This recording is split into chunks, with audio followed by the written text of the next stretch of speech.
think this is the right time to start learning how to read the atmosphere. So I knew I was going to get in trouble, but I just apologized to my master. I said, Shisho, moichido onegaishimasu, master. One more time, please, one more time, please. Jiyo no Megami, Jiyo no Megami. I'm sorry, master, one more time, please, one more time, please. Jiyo no, Sunshine! You don't know Jiyo no Megami? You're useless.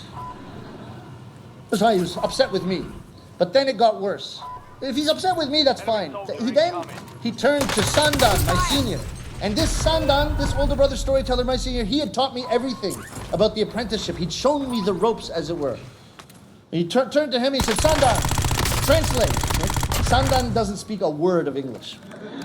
But he knows better than to say, Shisho, master, I don't speak any English, I don't think I can translate. He doesn't do it. He knows he just has to try. And he's a little bit of a genius. Sandan says, okay, Shisho, omakase kudasai, leave it to me. Mr. Sunshine, pretty lady, book, fire. And from this, I kind of know what he means, right? So I thought, I looked at it, I said, okay. And my master got angrier. Okay, chaoyagana, right? Not okay, Sunshine, pretty lady, book, fire. Is that proper English? I said, no, master, it's okay. I understand. Thank God for Sandan. And I turned to the driver and I said, driver, please take us to the Statue of Liberty. So all of you are New Yorkers. You will know that a good portion of the taxi drivers in New York are recent immigrants to the United States. And so they know the roads, and that kind of thing. There's no problem there. But some of them don't speak such good English yet, and this was the case. I said, please take us to the Statue of Liberty. And the driver literally turned to me and said, excuse me, sir, one more time, please. I said, what? Yeah, Statue of Liberty, Statue of Liberty. What? Sorry, sir, one more time, please, one more time, please. And my master was looking at this conversation, and smoke started coming out of his ears. He was so angry. And he turned to me and pointed his finger at me and said, Sunshine, I thought you told me you could speak English. No. It's not my fault. I said, no, master, I can speak English. I can speak English. Please leave it to me. And then I looked at the driver. I said, Mr. Driver, pretty lady, book, fire.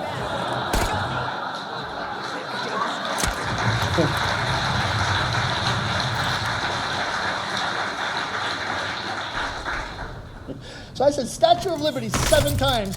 I said, pretty lady, book, fire. And the second I got that out, he said, okay, boom, off he goes. My master said, Sunshine, go home. Go home to Canada. 10 remaining. Keep pushing. Check off. Get an napalm strike on my beacon. Your squad made it to the safe zone.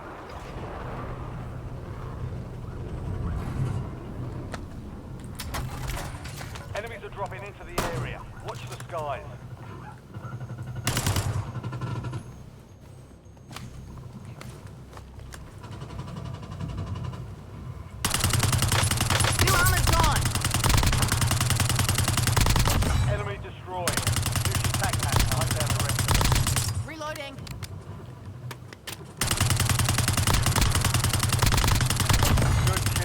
Marking the rest of that squad on your tac map.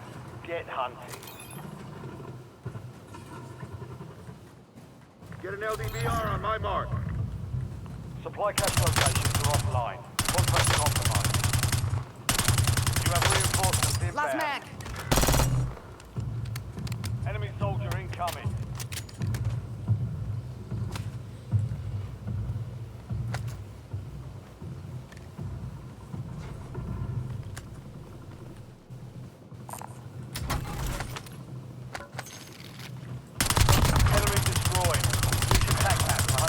Final mag. Friendly loadout drops on the way. Target down. Marking the rest of them. Your squad mates back on station. Good work.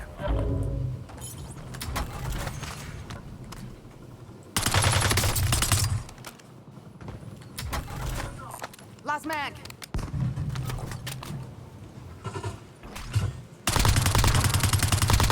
Good kill. Marking the rest of that squad on your tac map. Get hunting. Your squad mate is marked as a most wanted target. Kill enemies and secure supply caches to help remove the bounty on their head.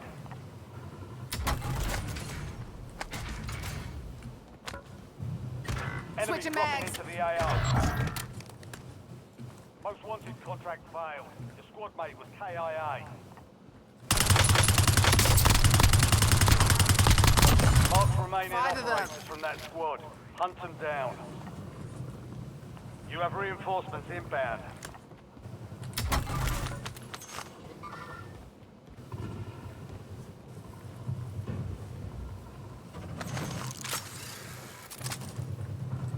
New armor's gone. Still confirmed. We've located the rest of them. Loading fresh mag.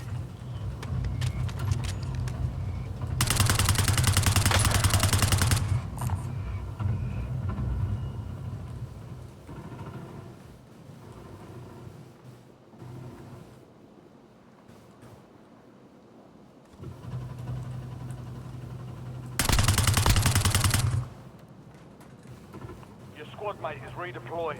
Well, enemy soldier incoming.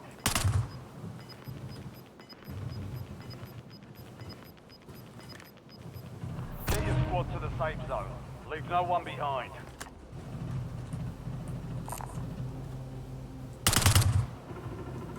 Marking location.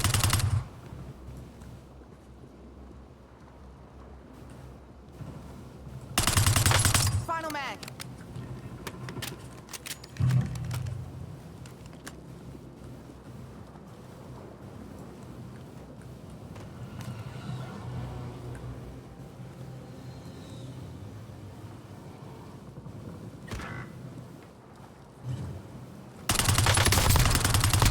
Coming napalm strike.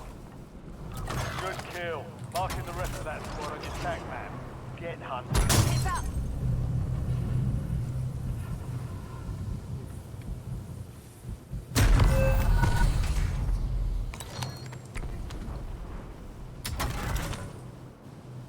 Konnichiwa. Popular. Reloading.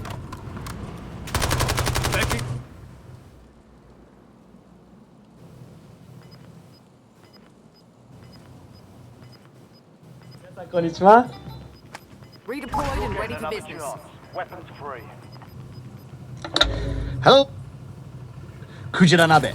They had to think of a lot of ways of getting around things in the Edo period. You see, the Edo period was very, very restrictive. For example, men were not allowed to wear very bright colors or designs on their kimonos. So what they used to do is wear very plain kimonos, navy blue, gray, brown. And on the inside of the howdy or the petticoat, they would have these elaborate designs which no one could see. You would only be able to see it when someone took off their howdy. Even today, when a man takes off his navy blue howdy, you can see on the inside a beautifully elaborate drawing of a samurai or Mount Fuji or a crane or a turtle or some auspicious symbol. Beautifully drawn on the inside of the howdy. You would only be able to see it when he takes it off. This is the Edo spirit of Iki, or hidden sophistication.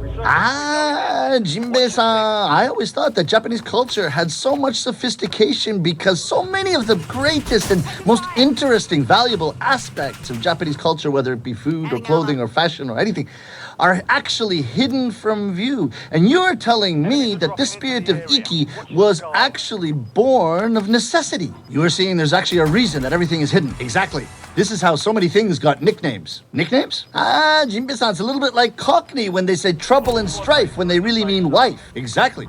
So when you go to eat sushi, for example, you'll hear someone ask for some more nabina, which is tears. They actually mean wasabi. I understand the feeling behind this, Jinbei-san. When I eat too much wasabi myself, tears come streaming down my face. It's a good code name. Exactly. You know the maki sushi, the roll sushi, a cucumber in it? It's called kappa maki. Jinbei-san, kappa maki, kappa, kappa, kappa. Isn't that the fictional Japanese animal that's always swimming along in the river? Why do they call that kappa maki? Did the kappa like to eat cucumber? Actually, you're not far off. That is one theory, that the kappa love to eat cucumber. Another theory is that when you slice a cucumber, the sliced cucumber looks exactly like the kappa's head. There are different theories for these things. Rice is nicknamed shari. Shari. Why shari? Some people say it comes from bush shari, which is the crumbled remnants of the bones of the Buddha, which it resembles. Other people say that it's the sound of when you're washing the rice. Shari. Shari. All kinds of different ideas about these things. Wow, Jinbei-san, there seems to be a lot of theories. Yes, Bobby-kun, you're right.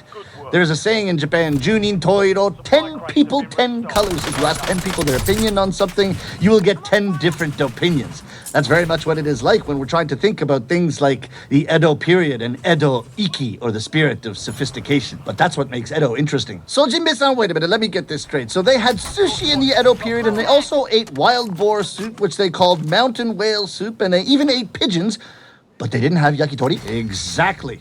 Seems strange, but yakitori only became popular in the 1950s when animal farming truly expanded in Japan. What is your favorite kind of yakitori, Bobby-kun?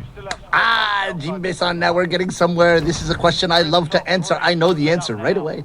I love the most basic, the most original form of yakitori, negima. The chicken and leeks. Negima. I like negima too. Chicken and leeks.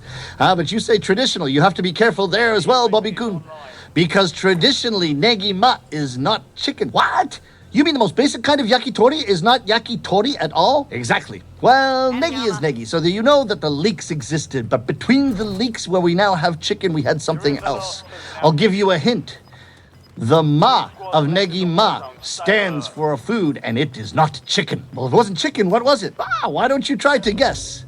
I think you could probably guess if you put some thought into it. Ma. Let's see, a food that starts with ma. Mapo-tofu. That's Chinese food. And anyway, the tofu would fall off the skewers. Macaroni. Italian. Mascarpone. That's also Italian. Mashed potato. Marshmallow. McDonald's. Margarita. Jinbei-san. I can't imagine. None of the ma that I can think of as food comes up. Don't give up, Bobby-kun. Think of sushi. Everything comes back to sushi, doesn't it? All right, sushi. Madai. Mentaiko. Mirugai. No. You're thinking too specifically. It's much more obvious. How do you know mirugai? Anyway, mirugai and mentaiko start with me and mi. This has to start with ma. I'll give you another hint, Bobby-kun. Think tuna.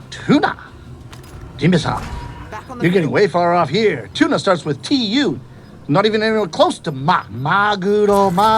Tuna in Japanese is maguro. You know that from the sushi menu, Bobby-kun. One of the most common forms of sushi in the history of Japan. The first one you order whenever you go to the sushi shop starts with ma, and you give me mirugai?